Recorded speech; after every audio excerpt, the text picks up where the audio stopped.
Assembleia de Deus, escritor e conferencista internacional. Vamos receber com muita alegria o pastor Josué Brandão, aplaudindo e glorificando bem forte o nome de Jesus.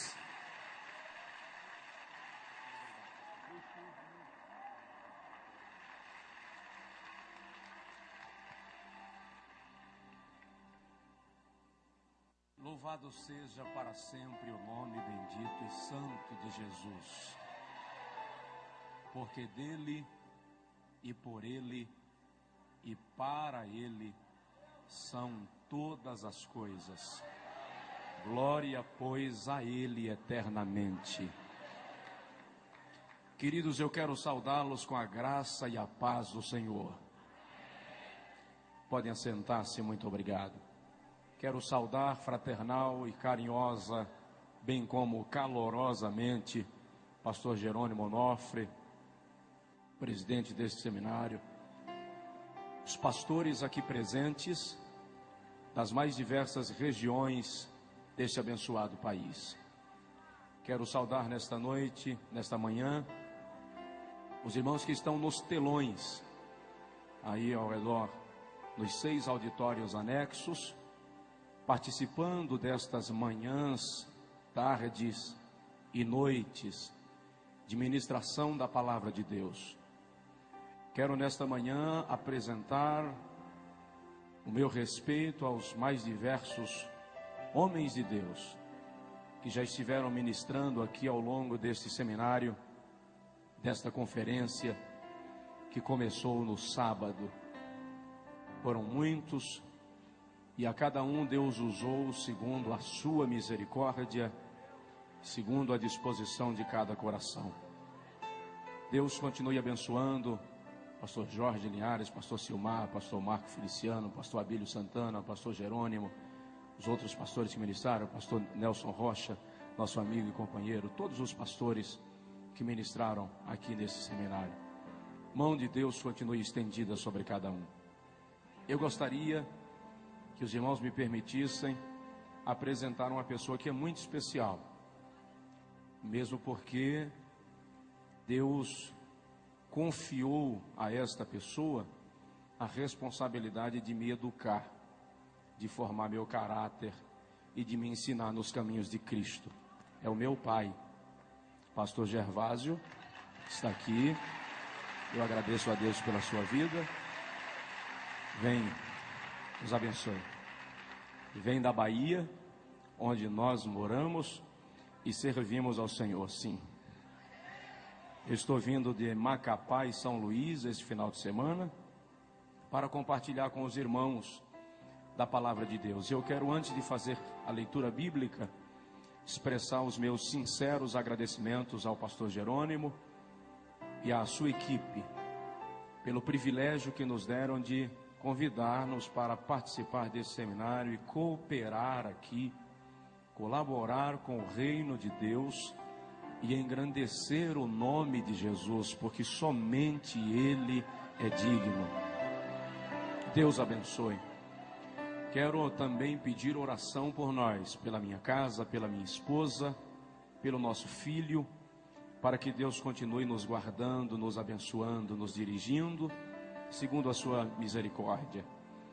Eu estava orando ali, pedindo a Deus socorro para hoje de manhã, e eu lembrei-me que há 3 anos atrás, nosso filho hoje tem 8 anos, há 3 anos atrás, portanto com 5 anos, eu estava viajando, ele tinha 5 anos, e a minha esposa entrou no quarto e flagrou meu filho orando, nosso filho orando, e ele disse, eu acho que ele queria dizer, Deus protege meu pai, guarda, alguma coisa desse tipo. Aí me parece que ele não achou a palavra, e ele disse, Jesus, fica em cima do meu pai. E hoje de manhã eu estava orando aqui, e eu me flagrei dizendo, Jesus, fica em cima de mim. Portanto, queridos, nós queremos ser despidos de toda e qualquer vaidade nesta manhã. Eu quero ministrar nesta manhã na tua vida que todo pensamento será levado cativo a obediência de Cristo. Porque Deus é digno de ser honrado nesta manhã. Amém? Deus abençoe cada pastor. Em nome de Jesus, cada pastora e servos de Deus, do Deus Altíssimo. Antes de ministrar a palavra, eu queria dizer para os irmãos, depois da pregação eu acredito que nós não teremos ambiente para falar disso, então eu quero encerrar a mensagem assim, chorando e devolver o microfone. Por isso, queridos, do lado direito aqui estão os nossos materiais no stand aí exposto. E junto com os meus materiais estão os materiais do pastor Josué Gonçalves. O pastor Josué Gonçalves é um ministro que Deus levantou para abençoar a família no Brasil. E ele está aí lançando 2 livros, 129 sermões esboçados, que são de sua autoria para pastores, para pregadores, e 104 erros que um casal não pode cometer. São best-sellers no Brasil, que vão abençoar a sua vida. E do pastor Josué Brandão, tem aí o livro Jovens Bem-Sucedidos, estão aí. Nós temos 16 temas de mensagens em DVDs. E hoje a gente lançou uma promoção aí, uma promoção pentecostal. DVD custa R$25. Nós vamos vender hoje a R$12 um DVD. Se o irmão pegar de 2 acima, você vai pagar R$10 no DVD. E nós temos aí diversas mensagens em CDs também, que custa R$7 um, 2 por 10. São mais de 20 temas de pregações que o irmão pode adquirir. Nós temos aí inclusive mensagens ministradas lá no Congresso Nacional de líderes e esposas de pastores do Evangelho Quadrangular, que foi lá em Foz do Iguaçu, no mês de novembro do ano passado, e nós estivemos compartilhando com as nossas distintas irmãs lá, e eu acredito que vai abençoar a sua vida. Na saída, no estande aqui da direita, vão poder adquirir. Eu lhe convidaria para ficar em pé outra vez, por favor. Abra comigo a sua Bíblia, por gentileza, no profeta Ezequiel, capítulo de número 22. Profeta Ezequiel, capítulo 22, versículo... Pastor Alex, por favor, pastor. Ezequiel capítulo 22, versículo 30. Aí nos telões, diante dos telões, abra conosco também a sua Bíblia, por favor. Diz assim, Ezequiel 22, 30.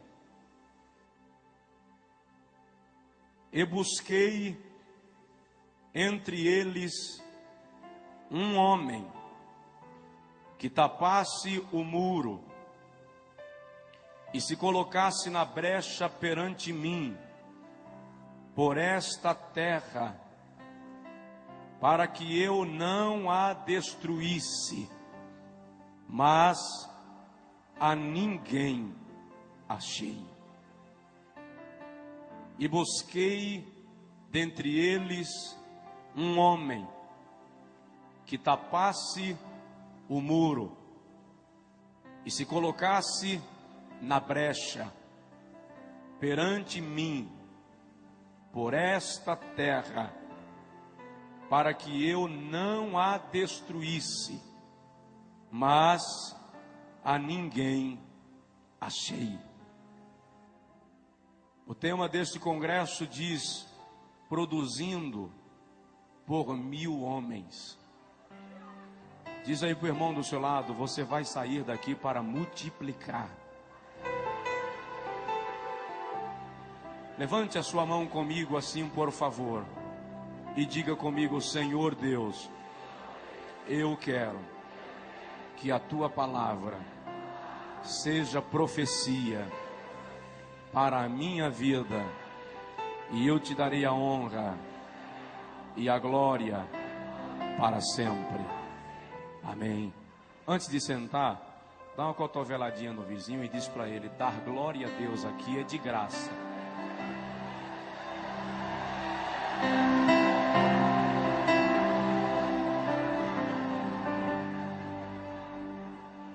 Pastor Alex, que esteve em contato comigo, pastor Germano, muito obrigado, amados. Deus abençoe. Obrigado. Eu gostaria de, nesta manhã,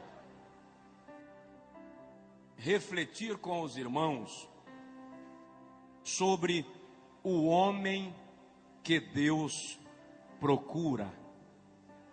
O homem que Deus procura. O profeta Ezequiel exerceu o seu ministério entre os cativos de Judá, que estavam na Babilônia por conta dos pecados e falta de arrependimento da nação. No capítulo 3 do livro do profeta lido, quando o Senhor Jeová o chama para profetizar ao povo, o Senhor também deposita sobre Ezequiel um grau de responsabilidade, na qual o Senhor diz ao profeta: se eu te mandar falar a alguém sobre o seu pecado, e tu não falares, e ele morrer na sua transgressão, o seu pecado ou a sua alma eu requererei de ti. Mas se eu te mandar falar e tu falares, e o ímpio não se converter e morrer no seu pecado, dele próprio requererei a sua alma. O capítulo 22 de Ezequiel, precisamente, retrata-nos um dos momentos mais caóticos da história de Judá e expressa-nos um desalento divino.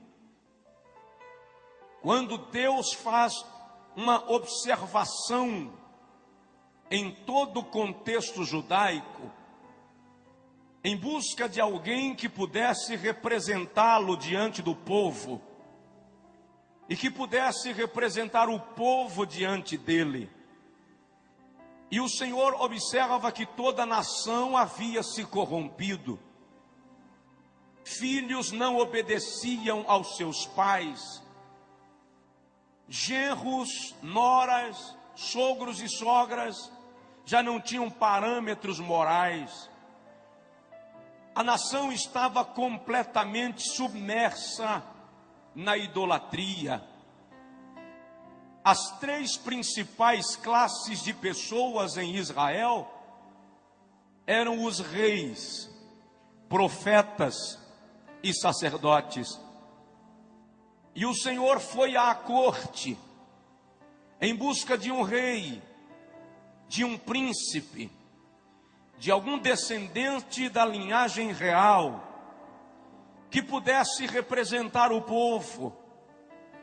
Mas o texto diz que os príncipes estavam com as mãos manchadas de sangue, tomados pela violência, pela injustiça, pela corrupção.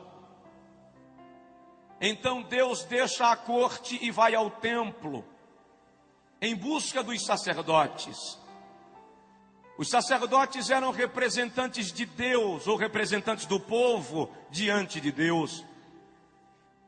Mas o Senhor se surpreende quando observa que os sacerdotes também não eram fiéis.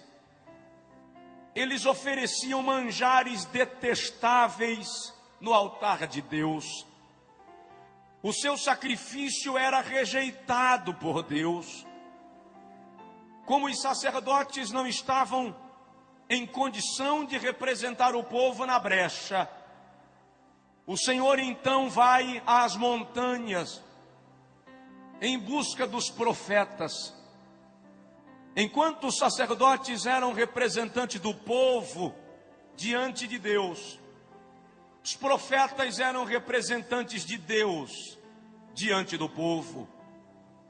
Mas o Senhor observa que os profetas eram mentirosos, transmitiam mensagem a bel prazer, para agradar as pessoas que lhes ouviam. É quando o Senhor percebe que nem reis, nem sacerdotes, nem profetas estavam em condição, que ele cochicha com Ezequiel e lamenta e diz: eu busquei entre eles um homem que tapasse o muro e estivesse na brecha perante mim por esta terra, para que eu não a destruísse, mas a ninguém achei. É uma tragédia quando o pecado, a corrupção, consegue se estabelecer no meio do povo de Deus, de tal forma que o Senhor não encontra ninguém capaz de interceder, de liderar um movimento de arrependimento e conversão, de conduzir o povo de volta ao avivamento. A igreja moderna está tendendo, está caminhando num rumo de secularismo, num rumo de vaidade e de pecado tão perigoso, que nós estamos começando a nos silenciar como aqueles homens de Judá. Só há uma diferença, é que naqueles dias o Espírito Santo não morava neles, o Espírito Santo vinha sobre eles e depois voltava. Hoje, porém, na dispensação da graça, o Espírito Santo está em nós. Outro dia eu ouvi um pregador dizer que se faltarem homens, Deus vai usar jumenta. Eu disse para ele: no Brasil, jumenta não fala. Porque Deus tem homens e mulheres comprometidos com Ele para profetizar a sua palavra. Quando Golias desafiou a Israel para pelejar, em 1 Samuel capítulo 17, Golias disse: se houver em Israel um homem capaz de lutar comigo e vencer, eu e os filisteus seremos vossos escravos. Golias não estava desafiando uma nação, ele estava querendo um homem. Quando Charles Spurgeon pregava em Chicago, ele disse: o mundo ainda não viu o que Deus pode fazer por meio de um homem que entregar-se nas suas mãos sem reservas. Levantou-se um jovem do final do auditório, veio em direção ao pregador, de pequena estatura, rechonchudo, e ele disse ao pastor Spurgeon: eu quero ser este homem que o senhor acaba de falar. Spurgeon orou por ele. Dwight Lyman Moody é o nome daquele jovem que antes de morrer ganhou para Jesus mais de 1 milhão de almas. Deus está procurando um homem. Quando a seleção brasileira vai jogar, o Brasil para. Se for final de Copa, as fábricas fecham mais cedo. Na Copa lá do Oriente, quando os jogos eram transmitidos aqui pela madrugada, eu vi aeroportos lotados diante de televisores, terminais rodoviários, gente que não dormia de madrugada para assistir o jogo do Brasil. Se 11 homens atrás de uma bola conseguem parar uma nação, imagina uma igreja cheia do poder de Deus, o que é capaz de fazer. Ei, Mahashui de Rei Macho de Cova. Deus está procurando alguém. Mas que tipo de homem Deus procura? Procuraria Deus um galã para representá-lo nos púlpitos das igrejas. Não, absolutamente, Deus não é diretor de novelas. Procuraria Deus um homem esteticamente perfeito para representá-lo? Não, Deus não é estilista. O homem que Deus procura, em primeiro lugar, tem que ser arrependido como Isaías. Quando o profeta Isaías escreve o capítulo 6, ele diz: no ano em que morreu o rei Uzias, eu vi o Senhor em um alto e sublime trono, e a orla do seu manto cobria os umbrais, e a casa se encheu de glória. E Isaías diz: eu vi serafins. A palavra serafins significa ardentes, aquele que está em chamas. E Isaías diz que os serafins com duas asas cobriam os rostos em reverência à santidade de Deus. Com duas asas cobriam os pés em reverência à missão da igreja. E com duas asas voavam numa disposição de servir. E diziam: Kodesh, Kodesh, Kodesh Yahvé Sabaoth. Santo, Santo, Santo é o Senhor dos exércitos. Aqui e nos auditórios anexos do telão, levante a mão comigo, por favor. Vamos juntos. Santo, Santo, Santo é o Senhor dos exércitos.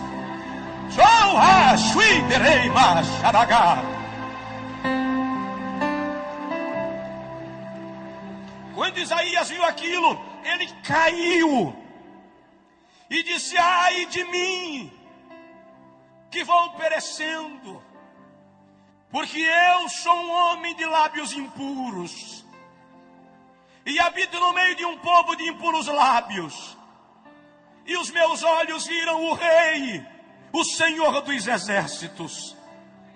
Quando ele prostra-se, ele vê que um anjo voa do altar com uma tenaz e uma brasa nela, e toca nos lábios do profeta, e diz: perdoado é o teu pecado e a tua iniquidade retirada. É aí que Isaías ouve o Senhor declarar: a quem enviarei? E quem há de ir por nós? Deus não pode usar um homem que não se arrepende. Sinceramente, querido, Deus não espera que você não peque. Deus não espera que você não falhe. Mas Deus espera que você não permaneça no pecado. Salmo 32:5, o salmista diz: confessei-te o meu pecado e a minha iniquidade não encobri.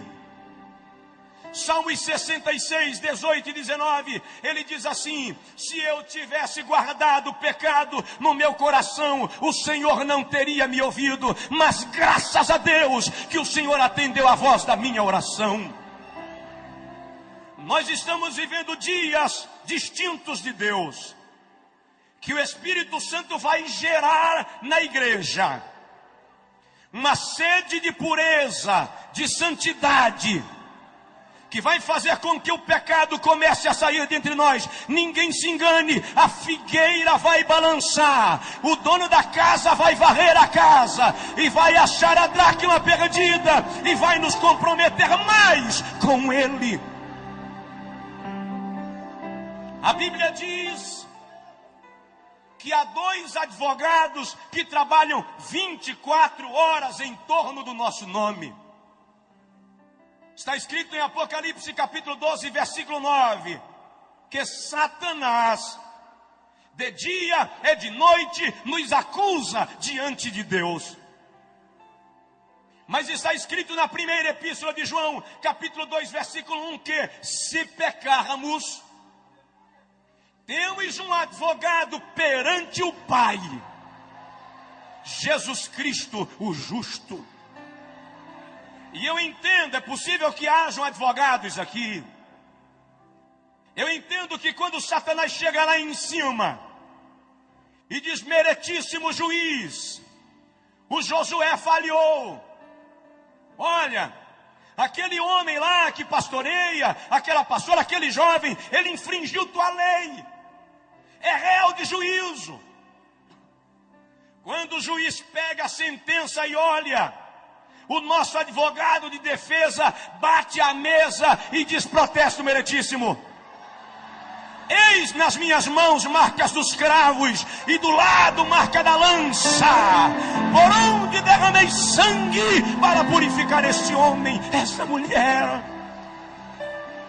Dá uma sacudida no teu vizinho e diz para ele: alegre-se, Jesus lhe perdoou. Alegre-se, Jesus lhe perdoou. Chora, madre, dei barracho e derramando managá.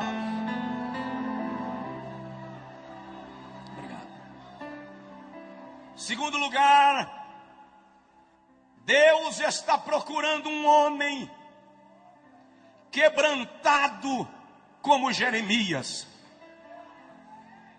O Senhor não suporta dividir sua glória com ninguém. A glória é uma propriedade exclusiva de Deus. Salmos 51, 17, o salmista diz: o sacrifício aceitável a Deus é um coração quebrantado. E a um coração quebrantado e contrito, tu não desprezarás, ó Deus. O vocábulo quebrantado ali vem do hebraico dakar e significa esmiuçar, fazer virar pó, anular. É o homem descer do pedestal, perder a pose, deixar de ser centro e se render à plenitude de Deus. Eu ouvi um dia um pregador dizer: levei Jeová no canto da parede. Quando ele terminou de pregar, eu falei com ele: você levou uma aranha. Jeová não vai ao canto da parede. Não vai. A Bíblia diz no Salmo 148 que ele chama as estrelas pelos nomes. A Bíblia diz em Isaías 40 que ele pesa os montes em balança penduradas em seu dedo. A Bíblia diz em Naum que as nuvens são a poeira dos seus pés. Em Jó 39, 27, ele diz assim: Jó, eu chamo os raios pelos nomes. Eles se apresentam a mim e dizem-me: eis-nos aqui. Quem sou eu para levar no canto da parede quem chama raio pelo nome, irmão? Nós temos aqui fazer como Jeremias. No capítulo 9, versículo 1, ele diz: quiçá, quem dera, minha cabeça se transformasse em águas, e os meus olhos em fonte de lágrimas, e eu choraria de dia e de noite os mortos da filha do meu povo. Deus está em busca de alguém que chore. Deus está em busca de alguém que derrame lágrimas. Só levamos o lenço para a igreja quando estamos gripados hoje em dia. Mas a vontade de Deus é que nos ajoelhemos para chorar na sua presença. Em Ezequiel capítulo 9, Ezequiel teve uma visão. Ele viu homens armados entrando em Jerusalém. E Ezequiel ouviu quando o Senhor disse aos homens armados: matem homens e mulheres, velhos e crianças, não poupem ninguém. E enquanto os homens entravam em Jerusalém, Ezequiel viu alguém aparecer com um tintureiro na mão. E Ezequiel ouviu quando o Senhor disse aos homens armados: parem, esperem, até que sejam marcados com tinta aqueles que ainda choram no meu altar, depois matai o resto. Deus quer alguém que chore na sua presença, alguém que derrame a alma, alguém que perca o sono de madrugada para chorar por alguma causa. Deus está querendo alguém que mais do que fazer graça, se quebrante perante Ele, que mais do que falar de si próprio, experimente seu poder. Você pode não ser um grande pregador, você pode não ser conhecido nem na tua igreja, mas se você chora, Deus conhece você, e isso é o que importa. Oh, aleluia! Está na hora de chorar. Diz aí para o irmão do seu lado: Deus está procurando quem chora.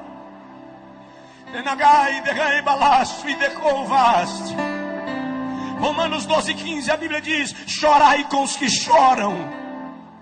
Quantas vezes você está em casa e alguém precisa de oração e Deus quer você para orar?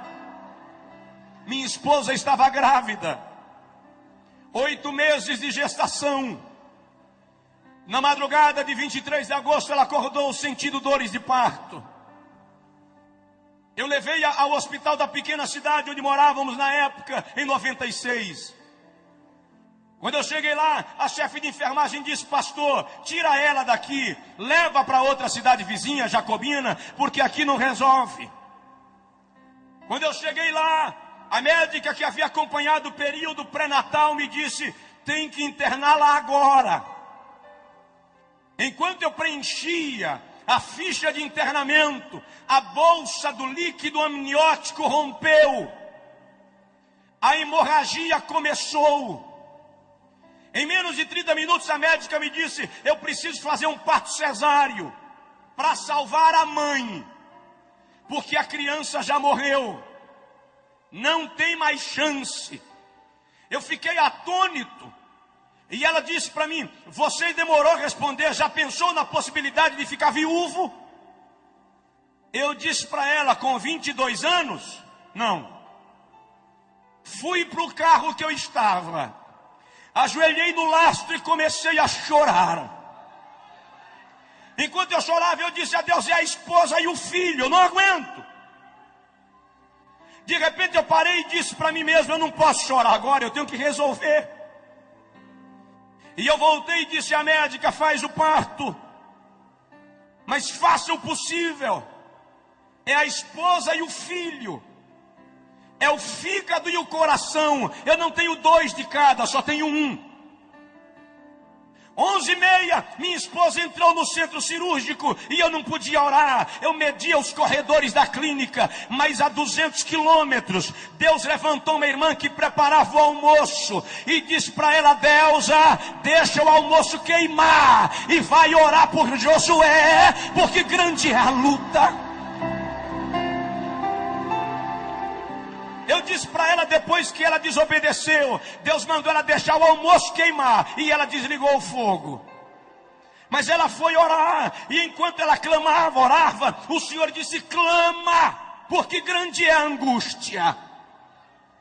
2h25 da tarde, o Senhor falou com a irmã Deusa: levante, que eu já fiz o milagre. 2h30. 2h30, o pediatra saiu do centro cirúrgico e ele não falava, ele gritava, ele dizia assim: Deus está nesse lugar, Deus fez um milagre, Deus fez um milagre. Eu perguntei: doutor, como é que está minha esposa? Ele me segurou e disse: eu estou te dizendo que Deus fez um milagre, a tua esposa está bem e o teu filho fora de perigo, porque Deus é fiel. Chora. Anteontem em São Luís, uma irmã me disse: pastor, já pensei 2 vezes em largar meu marido. Eu disse: não larga não. Ela disse: por que vocês só dizem não larga não? Eu falei com ela: porque chorar resolve. Chora na presença de Deus. Terceiro lugar, Deus está procurando um homem obediente como Abraão. Gênesis capítulo 12, versículo 1. O Senhor aparece a Abraão, e diz: sai-te da tua terra, da casa do teu pai, do meio da tua parentela, para a terra que eu haverei de te mostrar. E eu engrandecerei o teu nome, e te abençoarei, e tu serás uma bênção. E abençoarei os que te abençoarem, e amaldiçoarei aos que te amaldiçoarem. E em ti serão benditas todas as famílias da terra. Gênesis 12 diz: partiu, pois, Abrão conforme o Senhor lhe ordenara.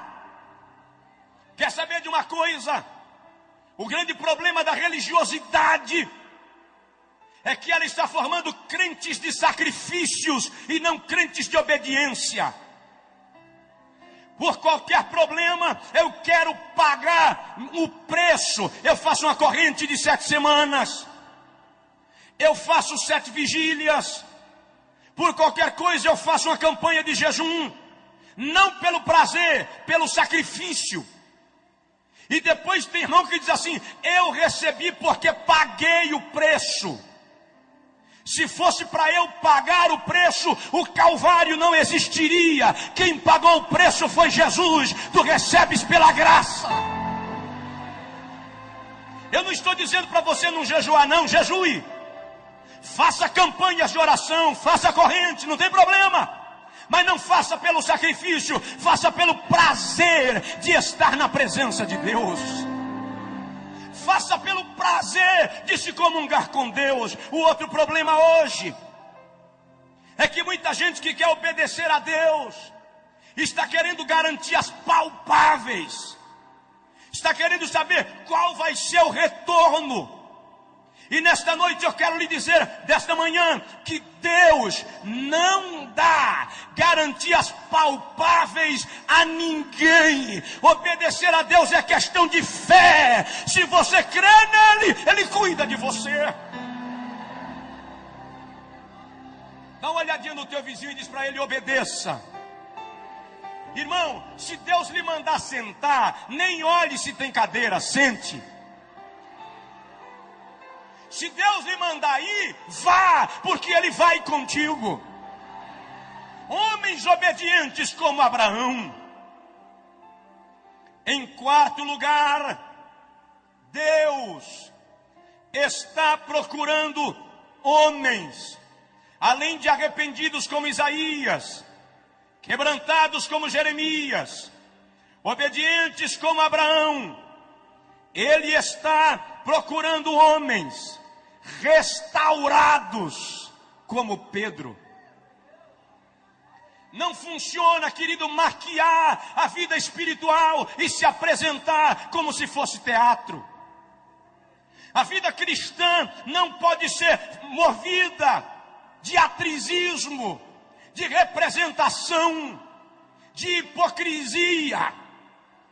A vida cristã não pode ser como carro velho, enferrujado, de pneu liso, motor batido, que você reforma a chaparia, pinta o carro, coloca pneu novo e deixa o motor queimando óleo. Eu posso até enganar você com a minha aparência, mas eu não poderei enganar aquele que conhece e sonda os corações dos homens. É por essa razão que Deus quer nos restaurar de dentro para fora. Eu lembro agora de um grande amigo de Jesus, Pedro. Pedro falhou feio com Jesus. Jesus já estava sendo julgado. E Pedro estava se aquecendo lá fora. De repente alguém olhou para Pedro no meio do círculo e disse: você parece com o Nazareno. Pedro disse: nunca ouvi falar. Saiu para o vestiário. Quando chegou lá, a empregada de Pilatos, arrumando os armários, olhou para Pedro e disse: eu acho que já vi você andando com o Nazareno. A Bíblia diz, Lucas diz, que Pedro saiu resmungando, reclamando. Eu imagino Pedro nervoso, dando tapa na parede. Enquanto ele passou reclamando, alguém disse: a tua fala te condena. Crente até nervoso parece crente. Lucas diz que quando Pedro negou a terceira vez, só Lucas dá esse detalhe, ele diz que Jesus olhou para Pedro. Jesus não disse nada, apenas olhou para Pedro. O olhar de Jesus arrebentou Pedro. E Pedro foi chorar amargamente. Andei com ele 3 anos e o neguei. Eu caminhei sobre as águas. Fui eu quem tirei a moeda da boca do peixe. Como é que eu posso ter negado? E Pedro chora. Mas Jesus ressuscitou. Ele não ficou no túmulo. Quando Jesus ressuscita, Marcos 16, as mulheres vêm, voltam correndo com a notícia, e Maria Madalena fica lá. De repente aparece o mestre e diz Maria, e ela diz Rabi, Rabone, Raboni, mestre, meu mestre, meu bom mestre. E Jesus diz, não me toca Maria, vai para lá e diz aos meus discípulos e a Pedro que eu vou para a Galileia. Por que Jesus disse e a Pedro? Por que não e a João, que ficou ao pé da cruz até a última hora? Porque Jesus sabia que Pedro não teria coragem de encará-lo. E eu imagino Maria chegar na reunião dos 12 e dizer, olha, eu vi o mestre. Ele me disse que é para a gente ir para Galileia, que lá ele vai conversar com a gente. E você, irmão Pedro? Sim, irmã Maria. Jesus disse que você não pode faltar lá.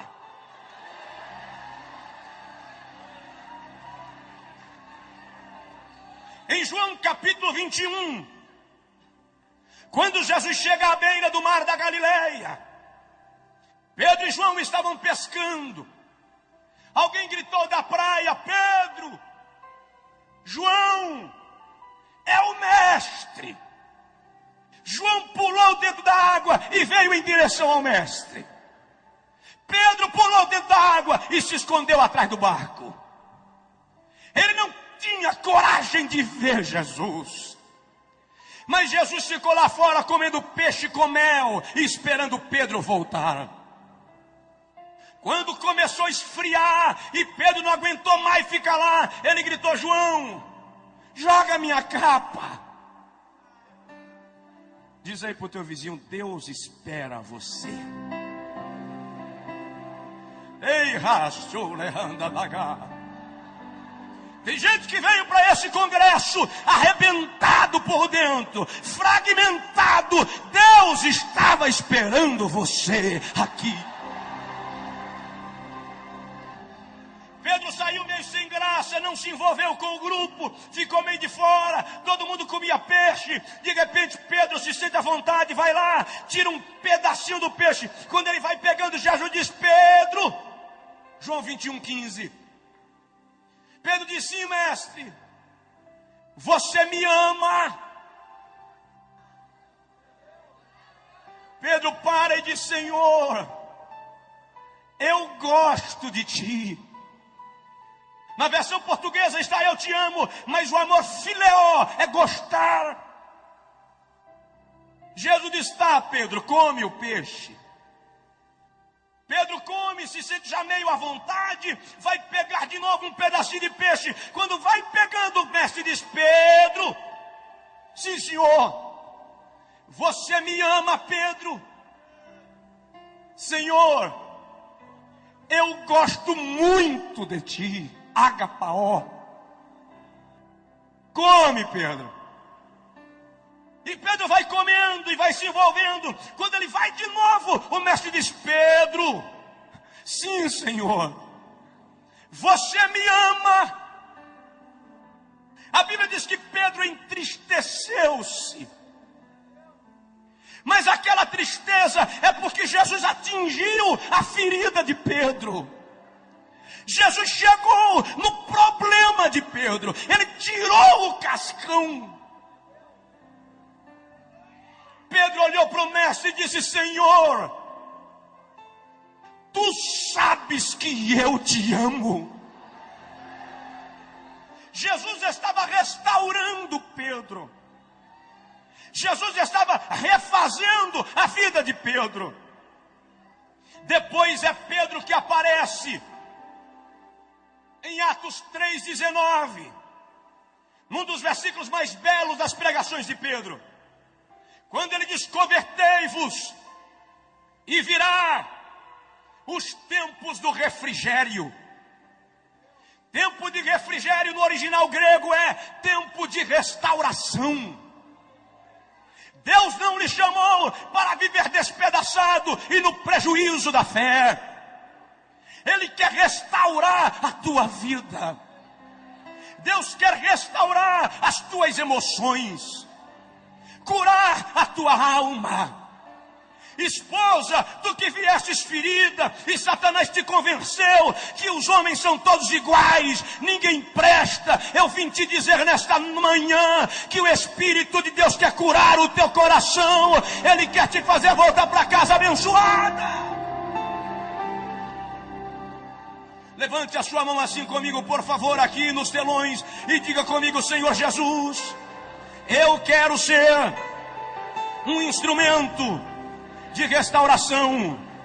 Se for possível, coloque a mão no ombro do irmão do seu lado, ou pegue na mão dele e dê uma palavra profética de vitória, de restauração, de milagre na vida desta pessoa, porque tu não vais sair daqui do jeito que viestes. É tempo de restauração. Deus está procurando homens restaurados. Deus está querendo mudar você.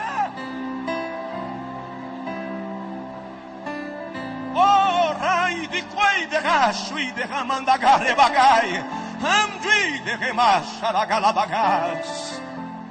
Deus vai restaurar teu lar, restaurar tua família, restaurar a tua vida, quebrar as barreiras. Eu lembro agora de Jó, de como Satanás arrebentou com a vida de Jó. A Bíblia diz que as jumentas foram queimadas, as ovelhas foram queimadas, os jumentos foram levados pelos caldeus, os camelos pelos sabeus. Jó ouviu e não tem problema. Enquanto morre vaca, você recupera. Enquanto morre jumento, você recupera. Mas de repente alguém chega e diz: Jó, os teus filhos.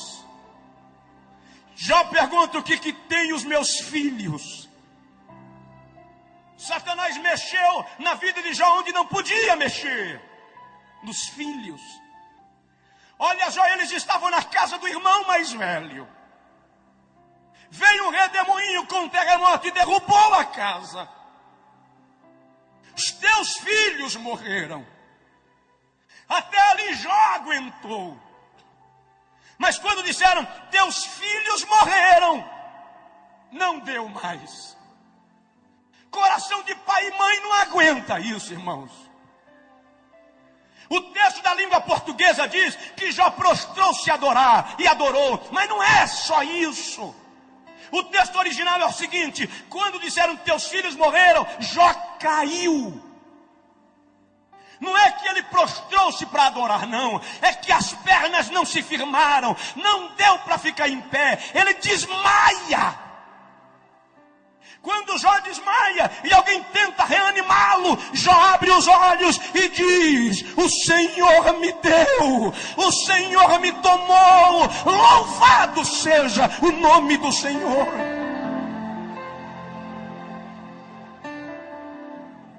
Depois Satanás fere a Jó de úlceras malignas, da planta do pé à cabeça. No capítulo 6, Jó diz que até na sua boca haviam tumores purulentos. De repente Elifas chega e diz: Jó, eu tive um sonho pavoroso. Eu vi um bicho, Jó. A fisionomia eu não discerni, mas era um vulto, capítulo 8. E eu me amedrontei. E os meus cabelos se arrepiaram. Quando Satanás viu que Jó não blasfemaria, ele disse ao anjo da morte: ronda, Jó. Não tem macho que não estremeça quando o gelo da morte lhe bate o corpo. Quando Jó sentiu o gelo da morte, capítulo 13, versículo 15, ele diz: ainda que ele me mate, eu ainda esperarei no Senhor.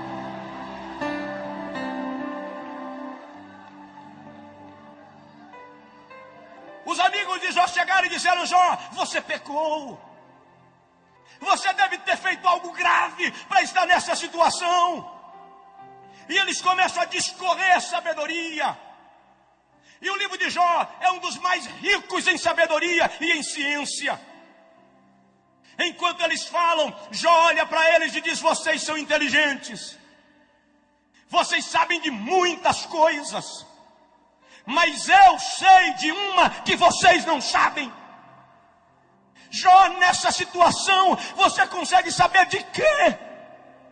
Eu sei que o meu Redentor vive, e um dia ele se levantará sobre a terra.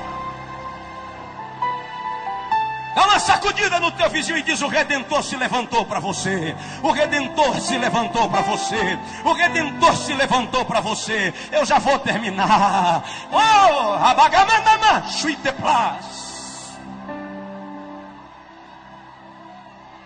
Sabe de uma coisa que eu quero citar nesta manhã, que não estava naquilo que eu planejava, mas me veio agora. Diz aí para o seu vizinho: Satanás não pode tocar em você. Mas ele tocou em Jó, pastor. Vou lhe mostrar que ele não pode tocar em você. Eu li o livro de Jó versículo por versículo. Estudei versículo por versículo. Eu queria entender por que Deus permitiu aquilo. Eu observei, por exemplo, que por 33 vezes Jó pergunta a Deus por quê. Nem ele entendia. Por 16 vezes Jó lamenta o seu estado. No capítulo 16 ele diz: a minha face está inchada de chorar a falta daqueles que rodeavam a minha mesa, os filhos. No capítulo 11 ele diz: a minha pele se me apega ao corpo, porque aqueles que alegravam a minha casa já não estão comigo.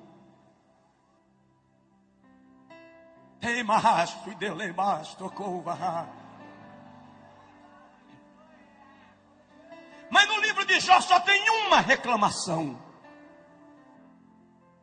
Está no capítulo 9, versículo 33. Quando Jó diz: se eu tivesse um árbitro, se eu tivesse um intercessor, se eu tivesse um sacerdote que julgasse a minha causa diante do Todo-Poderoso, eu não estaria assim. Jó sentiu falta de quem? De Jesus. Jó sentiu falta de Jesus. Em Lucas 22, 31, Jesus chega para Pedro e diz: Pedro, Satanás pediu ao Pai para te peneirar como trigo. Como se dissesse: Satanás quis fazer com você o que fez com Jó. Mas eu roguei ao Pai por ti, para que a tua fé não desfaleça. Quer saber de uma coisa, pastores?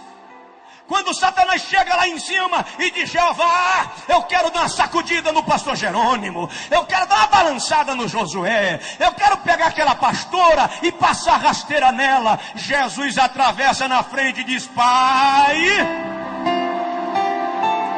ele não, Pai, ela não, porque são meus e eu tenho compromisso com eles. Fica de pé, por favor, em nome de Jesus.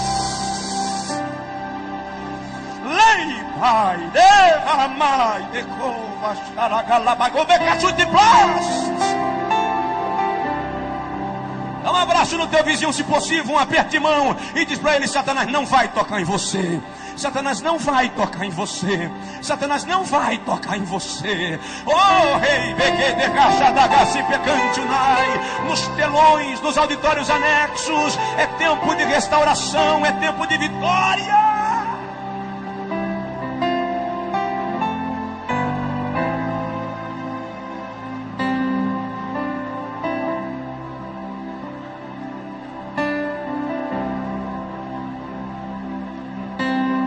Terminar.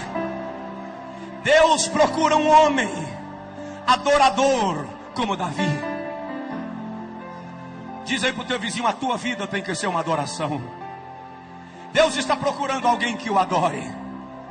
A Bíblia diz que o Pai procura verdadeiros adoradores que o adorem em espírito e em verdade. Eu não vou tomar mais tempo nesse tópico da mensagem, porque eu quero orar com você. Mas adorar é mais do que levantar a mão. Adorar é mais do que dançar. Adorar é mais do que pregar.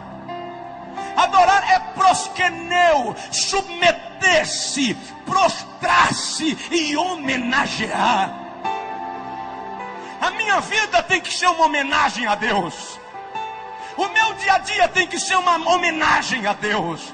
Você não adora só quando está na igreja. Você adora quando paga suas dívidas. Você adora quando sai com a tua esposa. Você adora quando brinca com teu filho. Você adora na maneira de se vestir. Você adora na maneira de falar. Você adora porque Deus é digno de adoração. Sabe o que eu lembro agora? Apocalipse 4:8. João diz que 4 seres viventes do lado do trono dizem: Santo, Santo, Santo é o Senhor Deus nosso, o que era, o que é e o que há de vir. Quando eles terminam, a Bíblia diz que os 24 anciãos lançam suas coroas diante do trono e dizem: digno de receber honra, glória, louvor pelos séculos dos séculos. Quando eles terminam, a Bíblia diz que vem um coral de anjos, formado por miríades de miríades e milhares de milhares. E eles tomam as suas harpas e começam a dizer: digno é o Cordeiro de receber a honra e a glória e a majestade pelos séculos dos séculos. De repente João presencia o maior coral da história. Ele diz: toda criatura no céu e na terra e debaixo da terra começa a cantar e dizer: ao que está sentado no trono e ao Cordeiro seja o louvor e a honra e a glória pelos séculos dos séculos. De mão levantada, por favor, aqui e nos 6 auditórios anexos pelo telão. Meu Pai, em nome de Jesus, eu quero te pedir agora a evidência da palavra que preguei. Preguei a tua palavra, Senhor, e eu quero a evidência dela nesse lugar, nesse auditório e nos 6 auditórios anexos. Eu peço agora um manto da tua plenitude estendido aqui. Eu quero crentes sendo curados, sendo batizados, sendo restaurados, sendo completamente abençoados. Eu vou contar até 3 e Deus vai mandar um vento da plenitude. O ruach de Deus vai soprar aqui. Em nome do Pai. 2, em nome do Filho. 3, em nome do Espírito Santo. Receba agora uma descarga do poder de Deus.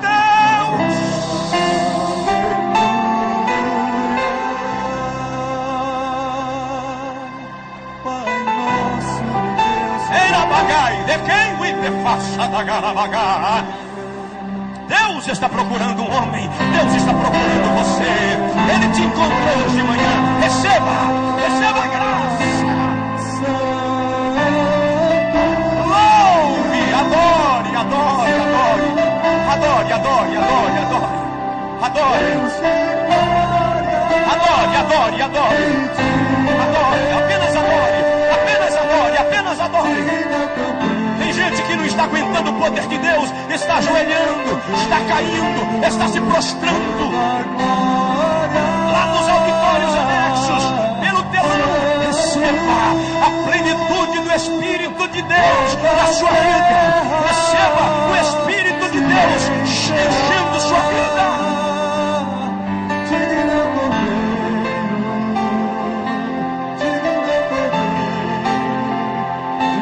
É tempo de cura, é tempo de restauração. Deus procura um homem, Deus procura alguém.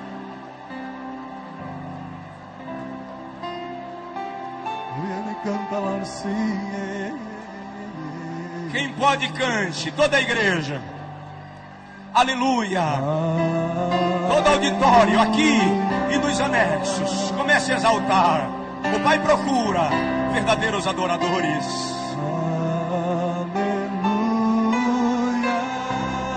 Santo és tu, Pai nosso e Deus e poder. Aleluia, toda a igreja num grande coral. Aleluia. Santo, Santo. recebe, Pai. Santo. Oh, triuno Deus Deus. de glória e de poder. Digno Cordeiro. Ei, Mahasmi. Digno Cordeiro, toda glória. Adore, adore, adore, adore. Lá em cima, adore. Aqui, no auditório, nos anexos, pelos telões, aqui na plataforma. Adore. Ele é digno, ele é digno, ele é digno. De todo louvor. Ei, Pai, dei-as-me, dê paz. Deus de glória e de poder. Digno Cordeiro. Oh, por favor, Digno Cordeiro. por favor. Antes de eu devolver o microfone, aqui e nos telões, por favor, eu gostaria que você agora abençoasse com uma oração a vida da pessoa que está do seu lado. A Bíblia diz sem contradição alguma, o menor é abençoado pelo maior. Maior aqui é Jesus. Nós somos apenas servos seus, filhos, amigos. Mas eu gostaria que você orasse pela pessoa do seu lado. Ministra sobre ele agora. Lá no telão vai haver uma corrente de poder de Deus neste lugar, que vai passar de vida para vida aqui. Deus está curando agora. Tem gente aí que está recebendo cura divina agora. Você vai sentir a mão de Deus tirando a enfermidade do teu útero. Tu vai sentir a mão de Deus tirando a enfermidade do teu corpo, do teu coração, da corrente sanguínea. Aleluia, pastor Jerônimo, pastores que coordenam esse seminário, a plenitude de Deus continue sobre as vossas vidas. A unção de Deus continue sobre vós. Pastores que ministraram nesse seminário, os que ainda estão aqui, os que já foram, a mão de Deus continue sobre vocês. Os que ainda vão ministrar, a graça de Deus venha sobre a vossa vida. Pai nosso e Deus. Ei, barabadagachei, derremassa da bagai. Aleluia, pastor Flamarion. Aribedagachei, derrandagabarrandagai. Adore, adore, adore, adore, adore, adore, adore, adore, adore. Santo, Santo, Deus de glória e de poder. Digno Cordeiro, digno Cordeiro, de todo louvor. Santo,